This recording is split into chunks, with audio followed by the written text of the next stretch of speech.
আমরা 3 বাল্যসঙ্গী যে ঘরে শয়ন করিতাম তাহার পাশের ঘরের দেওয়ালে একটি আস্ত নরকঙ্কাল ঝুলানো থাকিত। রাত্রে বাতাসে তাহার হাড়গুলো খটখট শব্দ করিয়া নড়িত। দিনের বেলায় আমাদিগকে সেই হাড় নাড়িতে হইত।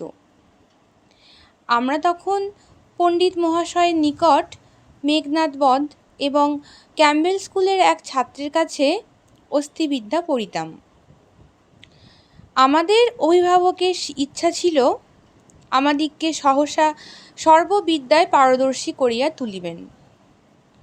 তাহার অভিপ্রায় কতদূর সফল হইয়াছে যাহারা আমাদিগকে জানেন তাহাদের নিকট প্রকাশ করা বাহুল্য, এবং যাহারা জানেন না তাহাদের নিকট গোপন করাই শ্রেয়। তাহার পর বহুকাল অতীত হইয়াছে। ইতিমধ্যে সেই ঘর হইতে কঙ্কাল এবং আমাদের মাথা হইতে অস্থিবিদ্যা কোথায় স্থানান্তরিত হইয়াছে অন্বেষণ করিয়াও জানা যায় না। অল্পদিন হইল একদিন রাত্রে কোনো কারণে অন্যত্র স্থানাভাব হওয়াতে আমাকে সেই ঘরে শয়ন করিতে হয়। অভ্যাসবশত ঘুম হইতেছে না। এপাশ ওপাশ করিতে করিতে গির্জার ঘড়িতে বড় বড় ঘণ্টাগুলো প্রায় সব কটা বাজিয়া গেল। এমন সময় ঘরের কোণে যে তেলের সেচ জ্বলিতেছিল সেটা প্রায় মিনিট 5 ধরিয়া খাবি খাইতে খাইতে একেবারে নিভিয়া গেল। ইতিপূর্বেই আমাদের বাড়িতে 2-1টা দুর্ঘটনা ঘটিয়াছে, তাই এই আলো নেভা হইয়া সহজেই মৃত্যুর কথা মনে উদয় হইল। মনে হইল এই যে রাত্রি 2 প্রহরে একটি দীপশিখা চির অন্ধকারে মিলিয়া গেল, প্রকৃতির কাছে ইহাও যেমন, আর মানুষের ছোট ছোট প্রাণশিখা কখনো দিনে কখনো রাত্রে হঠাৎ নিভিয়া বিস্মৃত হইয়া যায়, তাহাও তেমন। ক্রমে সেই কঙ্কালের কথা মনে পড়িল। তাহার জীবিতকালের বিষয় কল্পনা করিতে করিতে সহসা মনে হইল একটি চেতন পদার্থ অন্ধকারে ঘরের দেওয়াল হাতড়াইয়া আমার মশারির চারিদিকে ঘুরিয়া বেড়াইতেছে। আমার ঘন ঘন নিঃশ্বাসের শব্দ শোনা যাইতেছে। সে যেন কি খুঁজিতেছে, পাইতেছে না, এবং দ্রুততর বেগে ঘরময় প্রদক্ষিণ করিতেছে। নিশ্চয়ই বুঝিতে পারিলাম সমস্তই আমার নিদ্রাহীন উষ্ণ মস্তিষ্কের কল্পনা, এবং আমারই মাথার মধ্যে বোঁ বোঁ করিয়া যে রক্ত ছুটিতেছে তাহাই দ্রুত পদশব্দের মতো শুনাইতেছে। কিন্তু তবু গা ছমছম করিতে লাগিল। জোর করিয়া এই অকারণ ভয় ভাঙিবার জন্য বলিয়া উঠিলাম, কে? পদশব্দ আমার মশারির কাছে আসিয়া থামাইয়া গেল, এবং একটা উত্তর পাইলাম, আমি। আমার সেই কঙ্কালটা কোথায় গেছে তাই খুঁজিতে আসিয়াছি। আমি ভাবিলাম নিজের কাল্পনিক সৃষ্টির কাছে ভয় দেখানো কিছু নয়।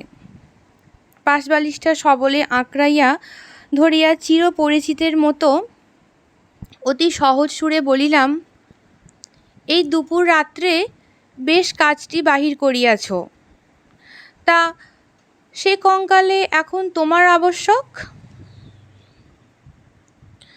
অন্ধকারে মশারির নিকট হইতে উত্তর আসিল, বলো কি? আমার বুকের হাড় যে তাহারই মধ্যে ছিল, আমার 26 বৎসরের যৌবন যে তাহার চারিদিকে বিকশিত হইয়াছিল, একবার দেখিতে ইচ্ছে করে না?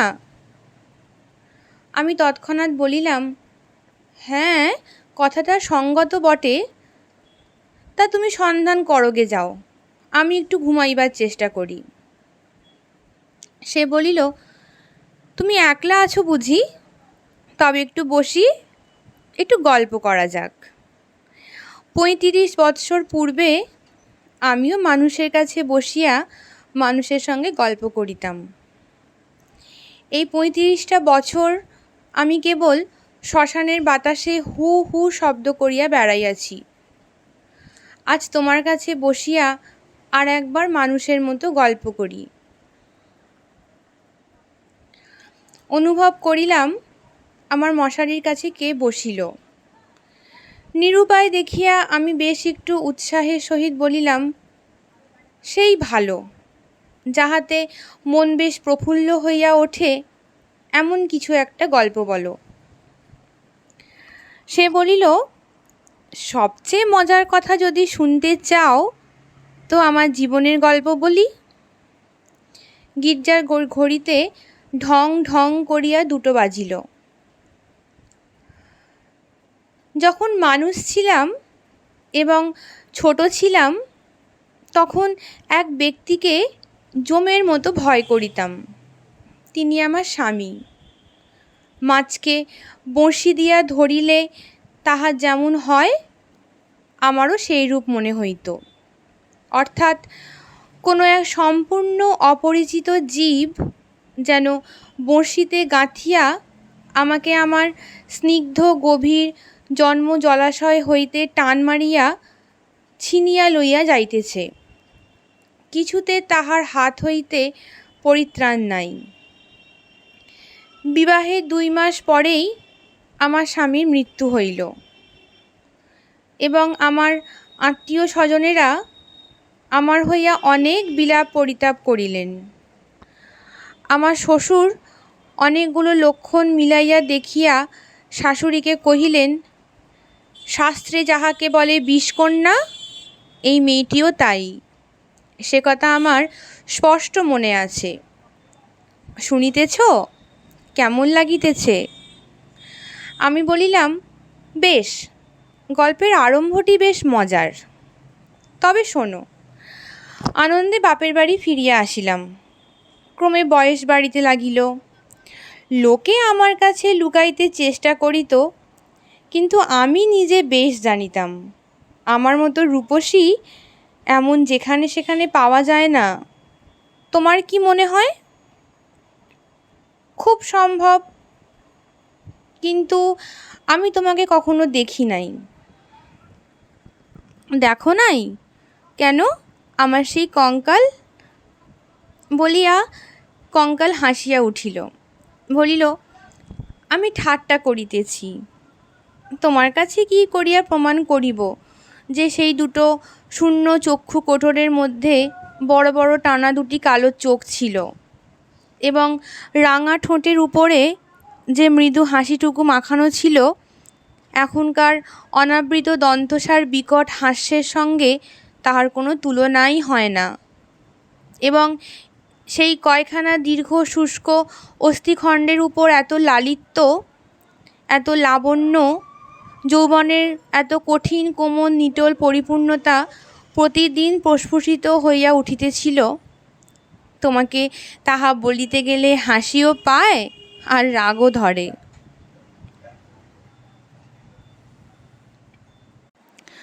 আমার সেই শরীর হইতে যে অস্থিবিদ্যা শেখা যাইতে পারে তাহা তখনকার বড় বড় ডাক্তারেরাও বিশ্বাস করিত না।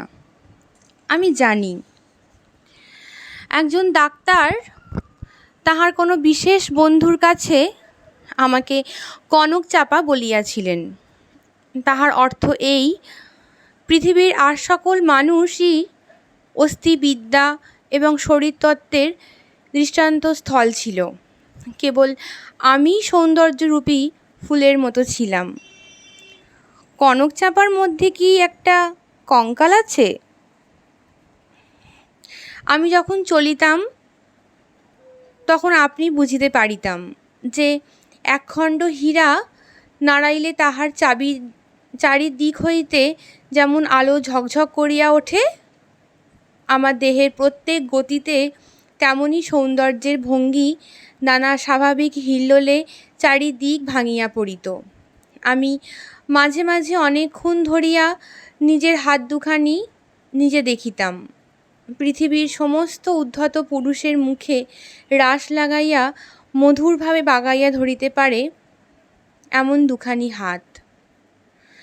সুভদ্রা যখন অর্জুনকে লইয়া দৃপ্ত ভঙ্গিতে আপনার বিজয়রথ বিস্মিত 3 লোকের মধ্য দিয়া চালাইয়া লইয়া গিয়াছিলেন, তাহার বোধ করি এইরূপ সুখানি হস্তল সুরল বাহু, আরক্ত করতল এবং লাবণ্য শিখার মতো অঙ্গুলি ছিল। কিন্তু আমার সেই নির্লজ্জ নিরাভরণ চিরবৃদ্ধ কঙ্কাল তোমার কাছে আমার নামে মিথ্যা সাক্ষ্য দিয়াছে। আমি তখন নিরুপায় নিরুত্তর ছিলাম। এই জন্য পৃথিবীর সবচেয়ে তোমার উপর আমার বেশি রাগ।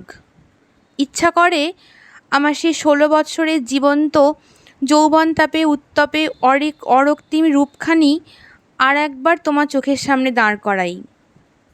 বহুকালের মতো তোমার 2 চক্ষে নিদ্রা ছুটাইয়া দিয়া তোমার অস্থিবিদ্যাকে অস্থির করিয়া দেশ ছাড়া করি।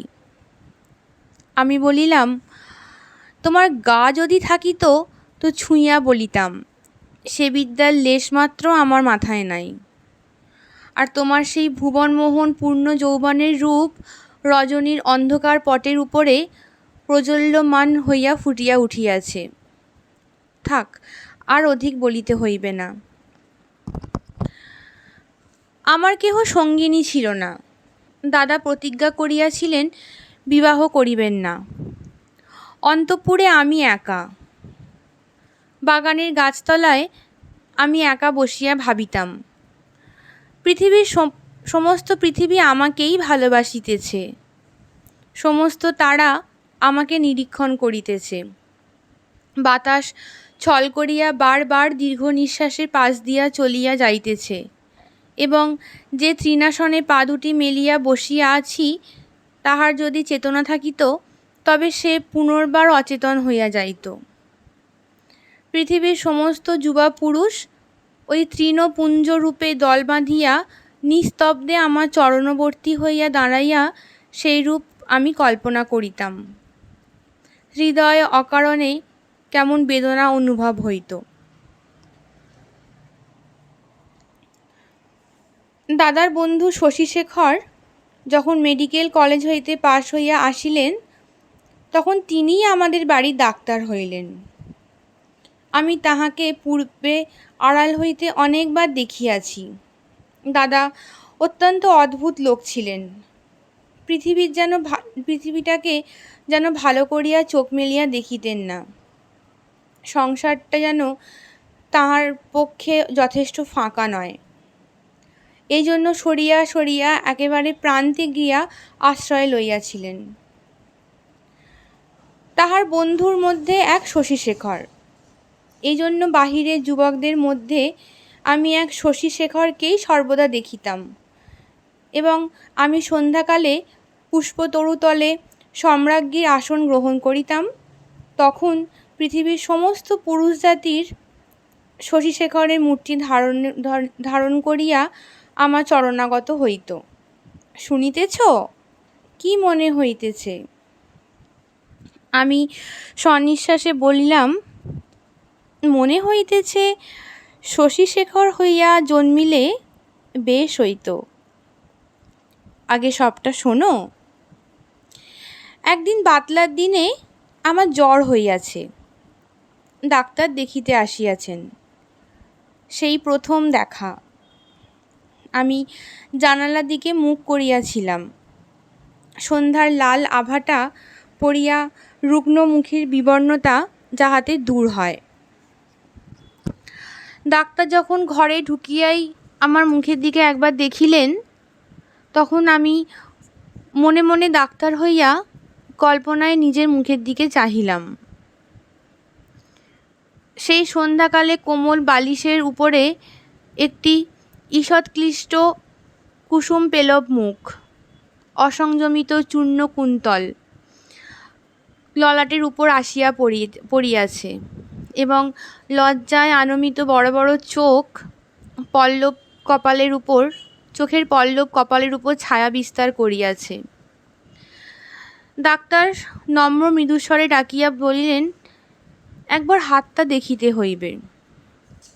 আমি গাত্রাবরণের ভিতর হইতে ক্লান্ত সুগোল হাতখানি বাহির করিয়া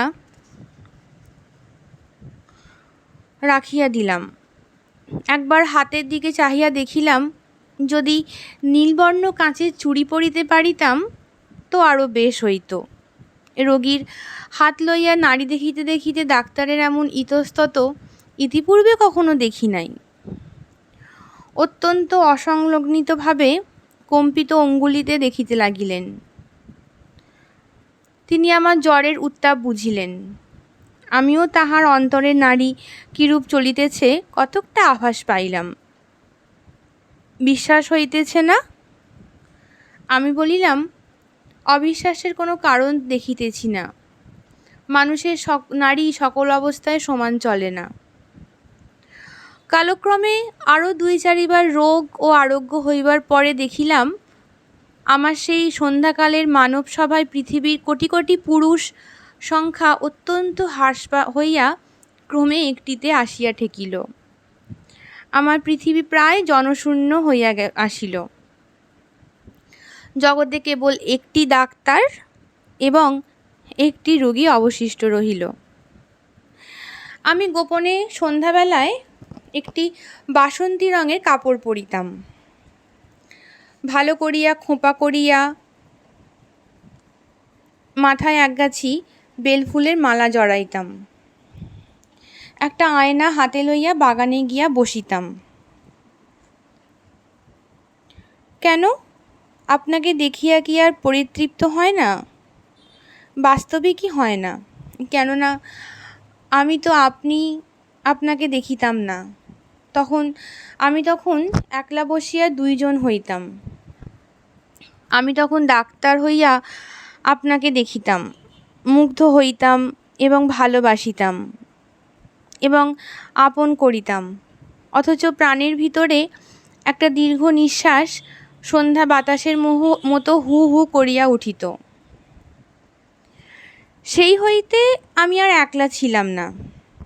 যখন চলিতাম নতনেত্রে চাহিয়া দেখিতাম পায়ের অঙ্গুলিগুলি পৃথিবীর উপরে কেমন করিয়া পড়িতেছে এবং ভাবিতাম, এই পদক্ষেপ আমাদের নতুন পরীক্ষাতীর্ণ ডাক্তারের যেমন লাগে। মধ্যাহ্নে জানালার বাহিরে ঝাঁ ঝাঁ করিত, কোথাও সাড়া শব্দ নাই। মাঝে মাঝে এক একটা চিল অতি দূর আকাশে শব্দ করিয়া উড়িয়া যাইত এবং আমাদের উদ্যান প্রাচীরের বাহিরে খেলনাওয়ালা সুর করিয়া খেলনা চাই খেলনা চাই চুড়ি চাই করিয়া ডাকিয়া যাইত। আমি একখানি ধবধবে চাদর পাতিয়া নিজের হাতে বিছানা করিয়া শয়ন করিতাম। একখানি অনাবৃত বাহু কোমল বিছানার উপর যেন অনাদারে মেলিয়া দিয়া ভাবিতাম, এই হাতখানি এমনি ভঙ্গিতে কে যেন দেখিতে পাইল, কে যেন 2খানি হাত দেখিয়া দিয়া তুলিয়া লইল, কে যেন ইহার আরক্ত করতলের উপর একটি চুম্বন রাখিয়া দিয়া আবার ধীরে ধীরে ফিরিয়া যাইতেছে।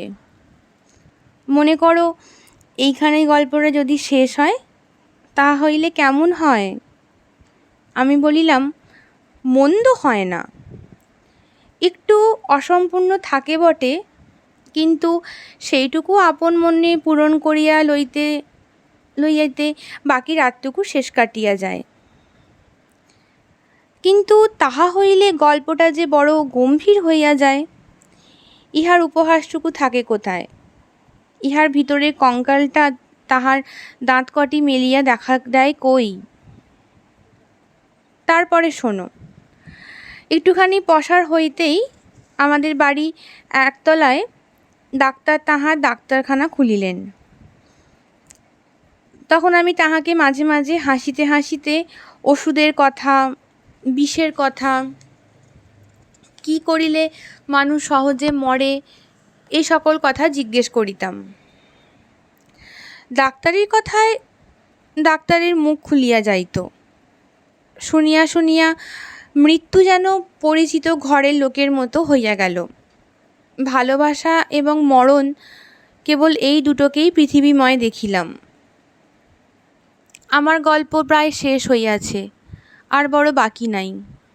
আমি মৃদুস্বরে বলিলাম, রাত্রিও প্রায় শেষ হইয়া আসিল। কিছুদিন হইতে দেখিলাম ডাক্তারবাবু বড় অন্যমনস্ক এবং আমার কাছে যেন ভারী অপ্রতিভ। একদিন দেখিলাম তিনি কিছু বেশি রকম সাজসজ্জা করিয়া দাদার কাছে তাহার জুড়ি ধার চাইলেন। রাত্রে কোথায় যাইবেন। আমি আর থাকিতে পারিলাম না। দাদার কাছে গিয়া নানা কথার পর জিজ্ঞাস করিলাম, হ্যাঁ দাদা, ডাক্তারবাবু আর জুড়ি লইয়া কোথায় যাইতেছেন? দাদা সংক্ষেপে বলিলেন, মরিতে। আমি বলিলাম, না, সত্য করিয়া বলো না। তিনি পূর্বাপেক্ষা কিঞ্চিৎ খোলসা করিয়া বলিলেন, বিবাহ করিতে। আমি বলিলাম, সত্য নাকি? বলিয়া অনেক হাসিতে লাগিলাম। অল্পে অল্পে শুনিলাম এই বিবাহে ডাক্তার 12,000 টাকা পাইবেন। কিন্তু আমার কাছে এ সংবাদ গোপন করিয়া আমাকে অপমান করিবার তাৎপর্য কী? আমি কি তাহার পায়ে ধরিয়া বলিয়াছিলাম যে এমন কাজটি করিলে আমি বুক ফাটিয়া মরিব? পুরুষদের বিশ্বাস করবার জো নেই। পৃথিবীতে আমি একটি পুরুষ দেখিয়াছি এবং এক মুহূর্তে সমস্ত জ্ঞান লাভ করিয়াছি। ডাক্তার রোগী দেখিয়া সন্ধ্যার পূর্বে ঘরে আসিলে আমি প্রচুর পরিমাণে হাসিতে হাসিতে বলিলাম, কি ডাক্তার মহাশয়, আজ নাকি আপনার বিবাহ? আমার প্রফুল্লতা দেখিয়া সে কেবল অপ্রতিভ হইলেন তাহা নহে, ভারী বিমর্ষ হইয়া গেলেন। জিজ্ঞাসা করিলাম, বাজনা বাদ্য কিছু নাই যে? শুনিয়া তিনি ঈষৎ একটু নিঃশ্বাস ফেলিয়া বলিলেন, বিবাহ ব্যাপারটা কি এতই আনন্দের? শুনিয়া আমি হাসিয়া অস্থির হইয়া গেলাম। এমন কোথাও তো কখনো শুনি নাই। আমি বলিলাম, সে হইবে না, বাজনা চাই, আলো চাই। দাদাকে এমনি ব্যস্ত করিয়া তুলিলাম। দাদা তখনই রীতিমতো উৎসবের আয়োজনে প্রবৃত্ত হইলেন। আমি কেবলই গল্প করিতে লাগিলাম। বধূ ঘরে আসিলে কি হইবে, কি করিব? জিজ্ঞাসা করিলাম, আচ্ছা ডাক্তার মহাশয়, তখনও কি আপনি নাড়ি টিপিয়া বেড়াইবেন? যদিও মানুষের, বিশেষত পুরুষের মনটা দৃষ্টিগোচর নয়, তবুও আমি শপথ করিয়া বলিতে পারি, কথাগুলি ডাক্তারের বুকে শেলের মতো বাজিতেছিল। অনেক রাত্রে লগ্ন।